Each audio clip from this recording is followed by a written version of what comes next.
صلی اللہ علیہ وسلم. حضور یہ بھی اللہ کی شان ہے، اور میں سمجھتا ہوں کہ پاکستان اور اس ایریا کی جو قدر نہیں کرتے ان کو پتہ ہونا چاہیے کہ خاص طور پہ گرمیوں میں ایسے ایسے مسائل ہیں بیرون ملک میں نماز کے. یو کے میں کچھ علاقے ایسے ہیں جہاں 41 کے قریب راتیں وہ آتی ہیں کہ جس میں عشاء کا وقت ہی داخل نہیں ہوتا.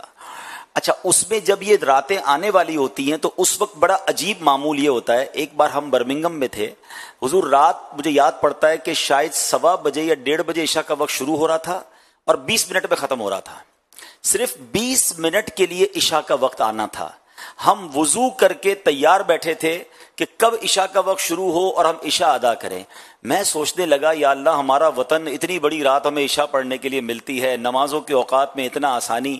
یعنی وہاں آپ سوچیں کہ لوگ الارم رکھ کے سوتے ہیں کیونکہ 1:30 بجے تک جاگ نہیں سکتے. جب عشاء کا وقت 1:30 بجے آنا ہے تو وہ کام کاج سے فارغ ہو کر مغرب پڑھ کے سو جائیں، عشاء کے لیے الارم رکھے اٹھیں، پھر عشاء کے وقت ختم ہو تو پھر فجر پڑھیں.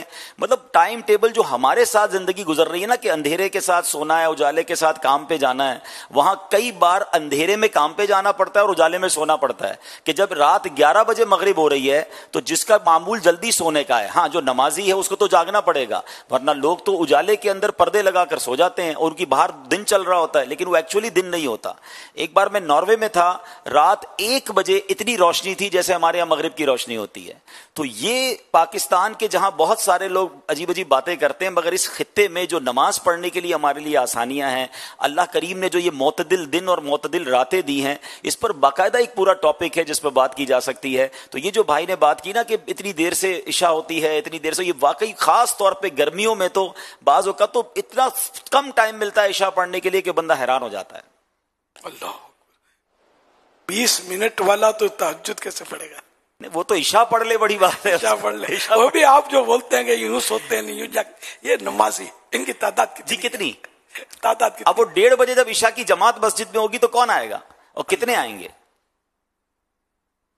مگر جن کو اللہ توفیق دیتا ہے نمازیں پڑھتے ہیں، وہاں پہ کتنا 22 گھنٹے 21 گھنٹے کے روزے ہوتے ہیں. جی وہ روزے کی میں بات کرنے لگا تھا کہ گرمیوں میں جب ابھی اگلے 4-5 سال اور چلے گا یہ معاملہ کہ جب گرمیوں میں رمضان آتا ہے تو 21 گھنٹے کا روزہ، مغرب کی نماز ادا کرتے ہیں تقریباً رات 11 بجے اور تقریباً رات 2 یا 2:30 بجے فجر کا وقت شروع ہو جاتا ہے. اب مغرب بعض مسجدوں میں اہتمام ہوتا ہے کہ آپ کو افطار بھی کروایا جائے گا، آپ افطار سے فارغ ہوں گے تو عشاء کھڑی ہو جائے گی، تراویح پڑھیں گے تو سحری کریں گے، آپ سحری ختم ہوگی تو فجر ہو جائے گی. یعنی وہ جو 3 گھنٹے کھانے پینے کے ملیں گے اس میں 3 نمازیں بھی پڑھنی ہے، مغرب بھی پڑھنی ہے، عشاء بھی پڑھنی ہے، تراویح بھی پڑھنی ہے اور اس کے بعد فجر پڑھ کے گھر جانا ہے.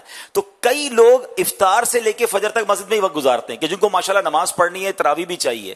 اب آپ بتائیں، اب وہاں ہم نے جب دیکھا کہ بڑی تعداد میں لوگ روزے رکھتے ہیں تو پھر ہمارے وطن میں ان کے لیے بھی سبق ہے جو 15-16 گھنٹے کے روزے میں ڈنڈی مار رہے ہوتے ہیں.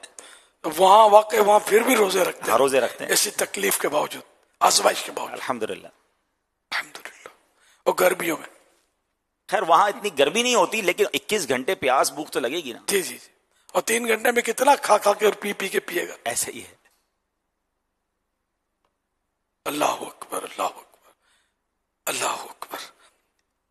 نہیں واقعی ہمارا ملک جو ہے نا وہ ان نعمتوں سے مطلب یعنی کہ مزین ہے. ایسی تو کئی نعمتیں ہیں ہمارے ملک میں جو کئی ممالک میں نہیں ہیں.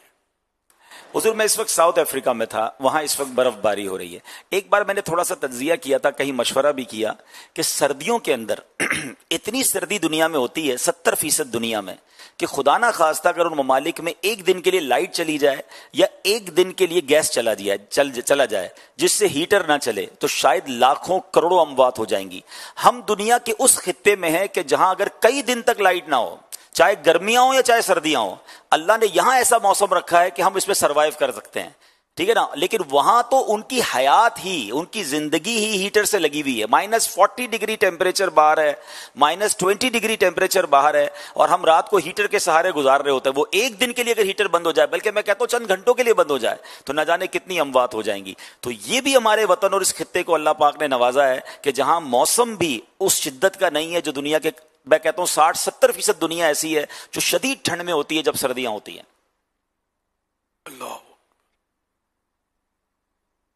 اللہ پاک ہمیں شکر گزار بندہ بنائے. بی بی فاطمہ رضی اللہ عنہ کا ایک واقعہ جو کسی کتاب میں پڑھا تھا میں نے، وہ یاد آ رہا تھا مجھے کہ یہ دعا کرتی تھی کہ یا اللہ کوئی مجھے ایسی طویل رات مل جائے، لمبی رات، کہ میں تیری خوب جی بھر کے عبادت کر لوں.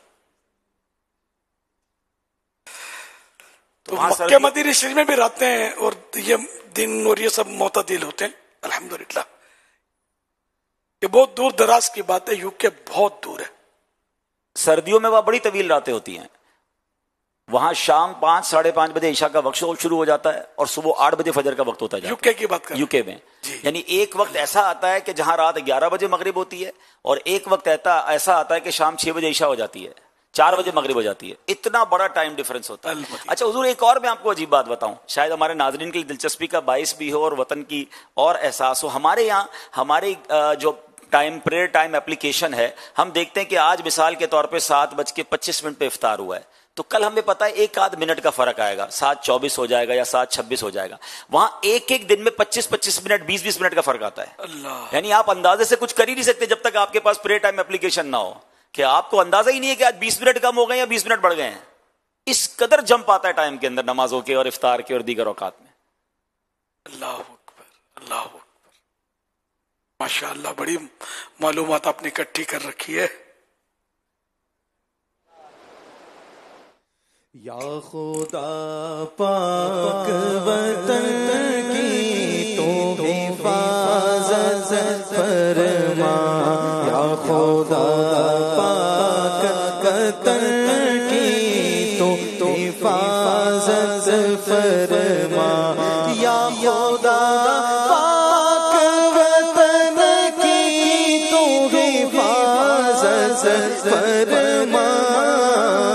فضل کر اس پہ صدا سایہ رحمت فرما، فضل کر اس پہ صدا سایہ